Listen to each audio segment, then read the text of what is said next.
Welcome to the Southwest Desert, where we explore some of the sometimes lesser-known but significant events in Southwest history. Today, we're delving into one of the darkest chapters of the American Southwest, the Camp Grant Massacre of 1871.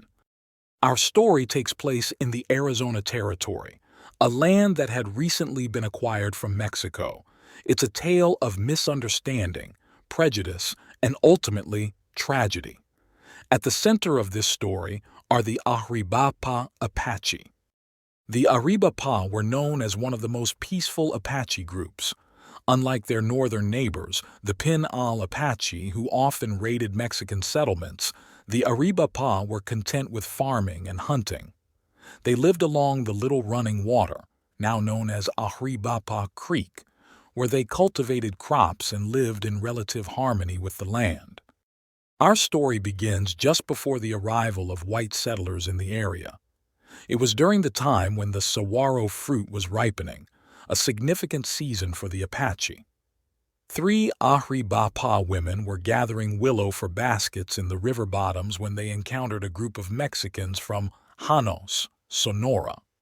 These Mexicans were on a mission. They were searching for a band of Apaches who had killed 7 of their men and stolen a girl named La Nina Inez in La Canada Coscospera. Fearing that their own people might be blamed, the Aravaipa women tried to guide the Mexicans away from their camps and towards the Santa Catalina Mountains. However, their plan backfired. The Mexicans somehow discovered that the women had deceived them. In a brutal act of retaliation, they killed the women, leaving their bodies in the chaparral. Thank you for joining your desert frontiersman, Alan. Please leave a like or comment. For further desert adventures, hit the subscribe button. Please forgive any mispronunciations. When the women didn't return, the natives knew something was wrong. A man named Gachla went searching and found 2 of the women dead. The third lived just long enough to tell the story before she, too, passed away. Gachla buried the women, marking their graves with piles of stones. This incident sparked a heated debate among the Aravaipa. The old chief, Santo, wanted immediate revenge, but a younger leader, Hashkibanzin, whose name meant angry men stand in line for him, and who would later be known to the white settlers as Hashkibanzin, advocated for a different approach.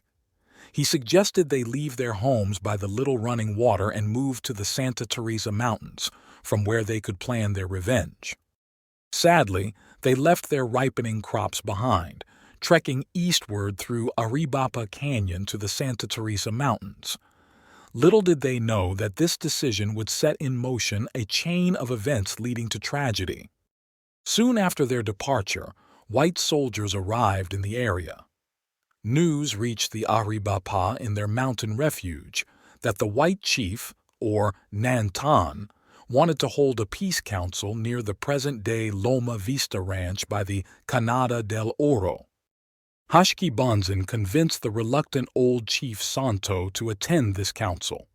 The white Nantan explained that they had taken the land from the Mexicans and planned to build a fort in Apache territory to stop the cycle of violence. Hashkibanzin agreed to this, on the condition that the white settlers would protect the Aravaipa from attacks by Papago, Apache Manso, and Mexicans from Tucson. This council likely took place around 1855. 2 years later, Fort Breckenridge was built at the junction of Aravaipa Creek and the San Pedro River. This fort, later renamed Old Camp Grant, would play a significant role in the events to come. The next 16 years were far from peaceful for the Aravaipa. The fort brought new problems: whiskey and unscrupulous settlers who hunted Native Americans for sport. Between 1857 and 1870, at least 50 Aravaipa men, women, and children were killed by miners, adventurers, and soldiers, often for no reason other than their race. The situation became so dire that Santo and Hashkibanzin stopped their people from returning to the Little Running Water to plant crops. For years, they lived like hunted animals in the Santa Teresa and Galiuro ranges. Some young men, against Hashkibanzin's wishes, even joined the penal Apache on raids to avoid starvation. In 1870, a new white Nansen arrived at Camp Grant, Captain Royal E. Whitman of the 3rd U.S. Cavalry. Whitman was different from his predecessors. After 6 months of quiet investigation, he had become sympathetic to the Aravaipa's plight. He understood that these peaceful Apache were being pushed into hostility by forces in Tucson who wanted their fertile lands and mineral-rich deposits. Whitman dreamed of finding allies among the civil and military authorities to help pacify the Aravaipa and protect them. He wanted the band to return to their homes by the Little Running Water.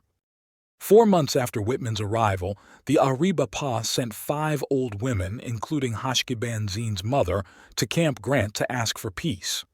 Whitman treated them kindly and arranged a council with the chiefs. At this council, Santo, Hashkibanzin, and the sub-chiefs agreed to surrender their weapons and place themselves under Whitman's protection. Hashkibanzin, in a symbolic gesture, placed a large rock before Whitman, saying, "We have faith in you. You have spoken to us like men and not dogs. I shall bring my people to you, and so long as this stone shall last, the Aravaipa Apache will keep peace with the Americans." Over the next few days, more than 500 Aravaipa came down from the mountains. They surrendered their weapons, registered their names, and returned to their old homes by the Little Running Water. For 2 months, peace reigned. They worked hard and their crops began to grow. Whitman, pleased with their progress, decided to organize a fiesta and barbecue for May 1st, 1871. However, dark clouds were gathering. Hashkibanzin learned from Maria Gilda Grijalva, Whitman's interpreter, that some penal Apache passing through the Aravaipa camp had recently raided and killed an American near Mission San Xavier. Despite this troubling news, the young Aravaipa began to dance on the flat by the Little Running Water. As night fell, the voices of singers echoed through the canyon, and fires blazed. Hashkibanzin, uneasy about the news from Santa Cruz, tried to make the watchers return to their camps on the high bluffs and stay alert. But feeling protected by Whitman and the nearby fort, they paid no heed. As dawn broke on April 30th, 1871, the dancers lay sleeping on the ground, men on one side and women on the other, as was their custom. The fires had died down, and a deathly silence hung over the camp. From the east came the first light, and with it, danger. The Saikin, or Sandhouse people, known to the Americans as the Papago, crept silently through the shadows. They surrounded the sleeping Aravaipa and, at a signal, attacked with mesquite war clubs. The peaceful morning erupted into chaos and screams. Hashkibanzin, roused from sleep, ran towards the dance ground, calling for his warriors to fight. But before he could rally a defense, a Papago club crushed his skull and he fell among the bodies of his people. The attackers didn't stop at the dance ground. They hunted down those hiding in the wickiups or cowas. From the rim above, Americans and Mexicans shot down those trying to flee up the canyon. When the killing finally stopped, the attackers set fire to every cowa they could find before heading back to Tucson. They circled around Camp Grant to avoid detection by Whitman and his soldiers. In their wake, they left devastation and took 29 Aravaipa children into captivity. As the buzzards began to circle, something stirred under the pile of bodies. Hashkibanzin, miraculously alive, pulled himself free. Dazed and bloodied, he staggered across the dance ground to his kawa under the cottonwoods. There he found the bodies of his 2 young wives and their 5 children, but then from under a bundle of grass he heard a whimper. Bending down, he discovered his only surviving child, the infant cheetah. With the baby in his arms, Hashkibanzin made his way to a high point overlooking the canyon. Looking down on the scene of the massacre, the last chief of the Aravaipa, breathed a curse of vengeance against all white men. When news of the massacre reached Captain Whitman, he immediately went to the scene. There, he found and buried the bodies of 118 Aravaipa Apache, most of them on the dance ground. Of the dead, only 6 were men. The rest were women and children. The news of the massacre sent ripples of indignation across the nation. Under pressure from President Grant, who threatened martial law, the perpetrators were brought to trial. William S. Urey, Sidney DeLong, Jose Juan Elias, and about 100 Americans, Mexicans, and Papago stood trial in the federal court in Tucson. However, justice was not to be served. Tried by a jury composed of citizens who believed the only good Indian was a dead Indian, they were quickly acquitted. The victims of the massacre paid the ultimate price, but the repercussions extended beyond their deaths. Captain Whitman, despite his efforts to protect the Aravaipa, was defamed as a drunkard and grafter by local citizens until he was removed from his command. Hashkibanzin, the chief who had never truly wanted to fight the Americans, was continually harassed by both civil and military authorities until his death at Old San Carlos in 1896. Some of the perpetrators, however, did face a different kind of justice. It's said that some of the white men who participated in the massacre were haunted to their dying day by the screams of the Aravaipa women and children. Sidney DeLong, in his later years, admitted that the only thing he ever regretted in his life was his part in the Camp Grant Massacre. Today, the once lush and fertile land where the Aravaipa Apache lived happily is a brown and desiccated landscape.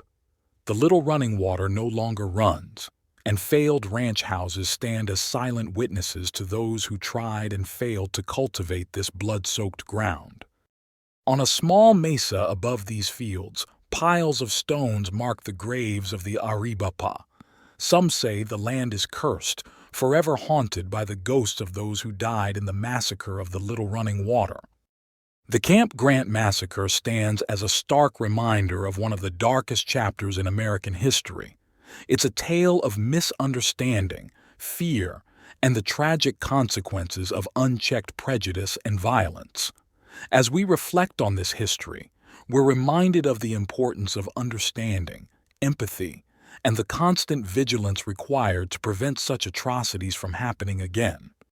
Thank you for joining us on this journey through Southwest desert history. Until next time, please leave a like or comment. For further desert romps, hit the subscribe button. Happy trails!